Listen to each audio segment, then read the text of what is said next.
नमः शिवाय। सूत जी बोले, नारद जी बोले, हे ब्रह्मन, हे विदे, हे महाभाग, हे विष्णु शिष्य, हे महामते, पर तत्व के प्रकाशक तथा शिव भक्त आप धन्य हैं। ब्रह्मन विदे महाभाग, विष्णु शिष्य महामते, धन्यस्त्वं शिव भक्तो हि परतत्व प्रदर्शकः। स्वावितासु कथा दिव्या शिव भक्ति विवर्धिनी, अरुन्धत्यास्तथा तस्याः स्वरूपायाः परिभवे।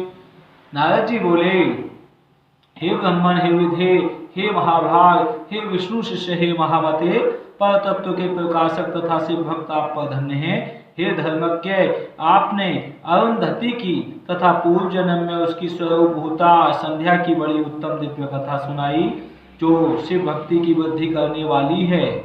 अब आप शिव का परम चरित्र, जो संपूर्ण पापों का विनाशक है तथा मंगलों का प्रदान करने वाला है, उसे सुनाइए।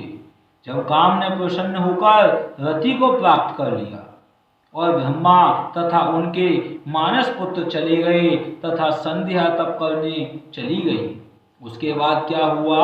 सूर्य जी बोले इस प्रकार, आत्मतत्वज्ञ देवर्षि नारद का वचन सुनकर अत्यंत प्रसन्न और ब्रह्मा जी यह बात कहने लगे। ब्रह्मा जी बोले, हे नारद, हे विप्रेंद्र, शिवलीला से परिपूर्ण अब उस महान कल्याणकारी शिव चरित्र को सुनो। आप धन्य हैं क्योंकि आप शिव जी के भक्त हैं। हे तात, पहले जब मैं शिव माया से मोहित होकर अंतर्ध्यान हो गया, तब शिव के वाक्य रूपी विष से दुखी हो अपने मन में विचार करने लगा। शिव माया से मोहित हुआ। मैं बहुत देर तक अपने चित्त में विचार करके उनसे फिर ईर्षा, इस प्रकार ईर्षा करने लगा, उसे आपको बताता हूं, सुनिए। तत्पश्चात मैं वहां पहुंचा जहां दक्ष आदि स्थित थे और वहां रति सहित कामदेव को देखकर मैं कुछ मदमस्त हो गया। हे नारद, दक्ष तथा अपने अन्य मानस पुत्रों से प्रीति पूर्वक बातचीत करके शिव माया से विमोहित में इस प्रकार उनसे कहने लगा। ब्रह्मा जी बोले, हे दक्ष, हे मरीचि आदि पुत्रों, मेरी बात सुनो और उसे सुनकर मेरे कष्ट को दूर करने का उपाय करो। स्त्री के प्रति मेरी अभिलाषा देखकर महायोगी शिव ने मेरी निंदा की और उन्होंने मुझे तथा तुम लोगों को बहुत फटकारा। उसके कारण मैं दुख से संतप्त हूँ और कहीं भी मुझे चैन नहीं मिलता। अतः जिस प्रकार वे भी स्त्री को ग्रहण करें वह प्रयत्न करो। जब वे स्त्री को स्वीकार करेंगे तभी हमारा वह दुख दूर होगा, किंतु विचार करने पर मैं समझता हूँ कि यह कार्य बड़ा ही कठिन है। जब उन्होंने मुनियों के समक्ष ही मेरे कांता परिग्रह की अभिलाषा मात्र से मुझे धिक्कारा, तो वे स्वयं किस प्रकार स्त्री ग्रहण करेंगे। ओम नमः शिवाय, ओम नमः शिवाय। इस त्रिलोक में कौन सी ऐसी स्त्री है जो उनके मन में विराजमान होकर उन्हें योग मार्ग से हटाकर मोह में डाल सकती है। कामदेव भी इन्हें मोहित करने में समर्थ नहीं है, क्योंकि वे परम योगी हैं और स्त्रियों के नाम को भी सहन नहीं कर सकते हैं। जो प्रसंग के द्वारा भी स्त्री का नाम कदापि नहीं सहन कर सकता, तो भला वह वाणी से स्त्री ग्रहण कर किस प्रकार सृष्टि कार्य में प्रवृत्त हो सकता है।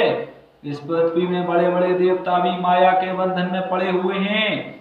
जो बचे हुए हैं वे विष्णु के बंधन में बंधे हैं और जो कुछ देवगण शंभु के उपायों से आबद्ध हैं, संसार से विमुख तथा एकांत विरागी सदा शिव के अतिरिक्त और कौन है जो ऐसा दुष्कर कार्य कर सकता है।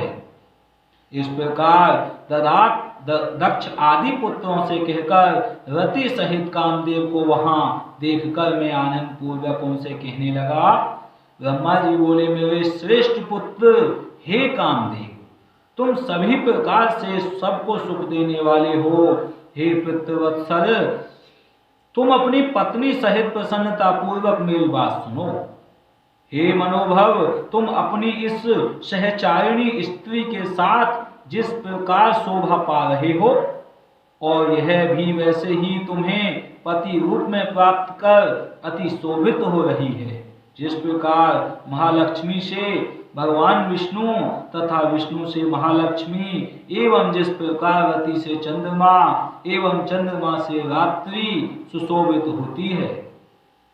रात्रि से चंद्रमा और चंद्रमा से रात्रि, विष्णु जी से लक्ष्मी और महालक्ष्मी से भगवान विष्णु शोभित होते हैं। और तुम्हारा दाम्पत्य भी अलंकृत है, इसलिए तुम इस जगत को जीतने वाले विश्व केतु होगे। हे वत्स, तुम संसार के हित के लिए महादेव को मोहित करो, जिससे प्रसन्न मन वाले शंकर शीघ्र विवाह करें। निर्जन स्थान में, उत्तम प्रदेश में, पर्वत पर अथवा तालाब के तट पर जहां भी शिव जी जाएं, वहीं तुम अपनी इस पत्नी के साथ जाकर इन जितेंद्रिय तथा स्त्री रहित शंकर जी को मोहित करो। इस संसार में तुम्हारे अतिरिक्त और कोई दूसरा इनको मोह में डालने वाला नहीं है। हे मनोभव, शंकर जी के अनुराग युक्त हो जाने पर तुम्हारे भी साप की शांति हो जाएगी। अतः तुम अपना हित करो। यदि महेश्वर सनुराग होकर स्त्री की अभिलाषा करेंगे तो वे श्रेष्ठ शिव तुम्हारा भी उद्धार कर देंगे।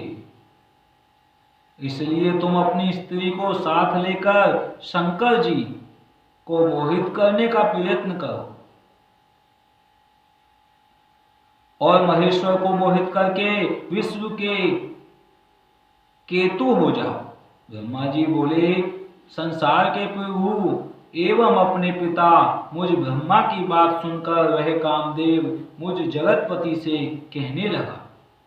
मनमत होकर बोला, हे प्रभु, मैं आपके आज्ञा अनुसार शिव जी को मोहित करूंगा, किंतु हे भगवान, स्त्री ही मेरा मुख्य अस्त्र है।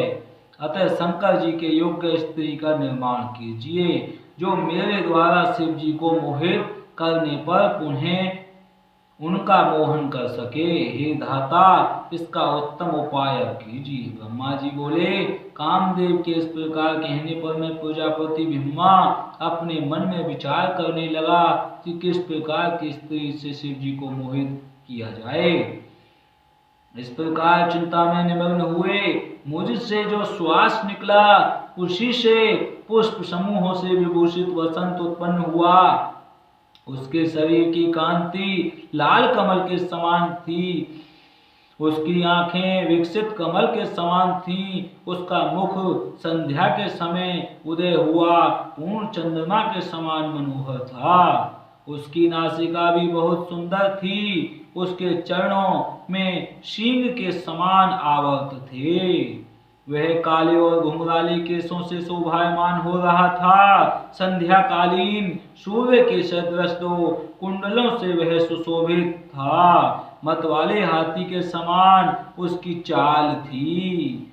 उसकी ओम नमः शिवाय, ओम नमः शिवाय भुजाएं लंबी तथा मोटी थीं। उनका कंधा अत्यंत ऊंचा था, उसकी ग्रीवा शंख के समान थी। उसका वक्ष स्थल बहुत चौड़ा था, मुखमंडल स्थूल तथा सुंदर था। उसके सभी अंग सुंदर थे, वह श्याम वर्ण का था। सभी लक्षणों से युक्त वह सबको मोहित करने वाला, काम को बढ़ाने वाला तथा अत्यंत दर्शनीय था। इस प्रकार पुष्प गुच्छों से सुशोभित हुए वसंत के उत्पन्न होते ही सुगंधित वायु चलने लगी। वृक्ष भी फूलों से लद गए, सैकड़ों कोयलें मधुर पंचम स्वर में बोलने लगीं और बावलियां विकसित तथा स्वच्छ कमलों से युक्त हो गईं। इस प्रकार उत्पन्न हुए उस श्रेष्ठ वसंत को देखकर मैं ब्रह्मा कामदेव से मधुर शब्दों में कहने लगा। ब्रह्मा जी बोले, हे पुत्र, कामदेव तुल्य यह वसंत अब तुम्हारे लिए अनुकूल मित्र उत्पन्न हो गया है। अब यह तुम्हारी सब प्रकार से सहायता करेगा। जिसका प्रकार पवन अग्नि का मित्र बनकर सदा उसका उपकार करता रहता है, उसी प्रकार यह वसंत भी तुम्हारा मित्र बनकर सदा तुम्हारे साथ रहेगा। रमण में हेतु होने के कारण यह तुम्हारे साथ निवास करेगा, इसलिए इसका नाम वसंत होगा।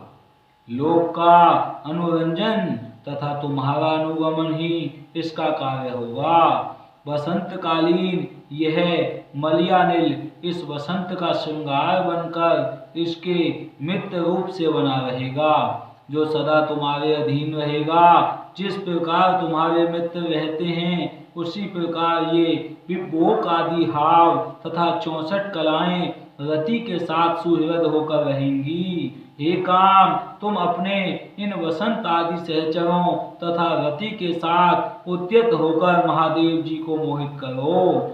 हे तात, अब मैं यत्न पूर्वक अच्छी तरह मन में सोच विचार कर उस कामनी को प्राप्त करूंगा जो भगवान शंकर को मोहित कर लेगी। ब्रह्मा जी बोले, इस प्रकार मुझ सुश्रेष्ठ ब्रह्मा के कहने पर उस कामदेव ने पत्नी सहित मेरे चरणों में प्रणाम किया। उन्हें दक्ष एवं मेरे मानस पुत्रों को प्रणाम कर कामदेव उस स्थान पर गया जहां आत्मस्वरूप शंकर जी गए थे। इस प्रकार श्री शिव महापुराण के अंतर्गत द्वितीय रुद्र संहिता के द्वितीय सती खंड में वसंत पूर्वक वर्णन नामक 8वां अध्याय पूर्ण हुआ। अथ 9वां अध्याय। कामदेव द्वारा भगवान शिव को विचलित न कर पाना। ब्रह्मा जी द्वारा कामदेव के सहायक मालगणों की उत्पत्ति। ब्रह्मा जी का उन सबको शिव के पास भेजना, उनका वहां विफल होना, गणों सहित कामदेव का वापस अपने आश्रम को लौटना। ब्रह्मा जी बोले,